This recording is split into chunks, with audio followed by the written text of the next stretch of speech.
iwa wapi, nchi au mkoa gani ulipo hivi sasa.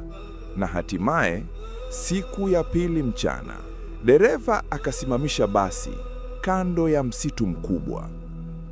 Ukungu ulikuwa umeanza kushuka na ni mchana. Hewa ilikuwa nzito sana.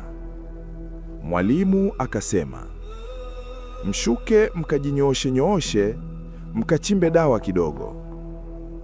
Wanafunzi wachache wakashuka, lakini wengi wao walitulia kwenye basi. Walitulia kwa sababu mbele yao kulikuwapo na msitu wa Itezi, na msitu huo wana historia yake. Brian akacheka. Hapa ndipo panatisha watu. Akaangalia pa kuchimba dawa, yani kukojoa, akakunja uso.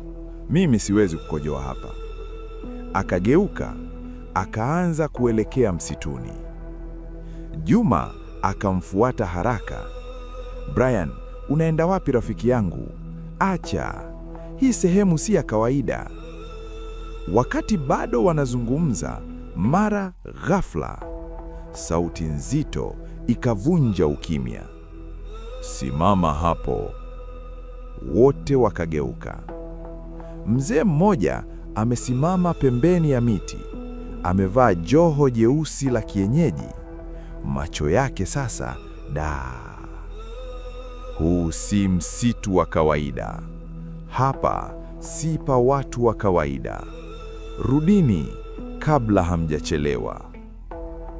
Wanafunzi wengine, wale watatu waliokuwa wameshuka kukojoa, yani kuchimba dawa, wakaanza kurudi kwenye basi. Lakini Brian akacheka kwa dharau. "Huyu mzee huyu anapiga stori za kutisha tu, na nyie mmeamua kumsikiliza kabisa." Juma akamsisitiza, "Hebu turudi aisee."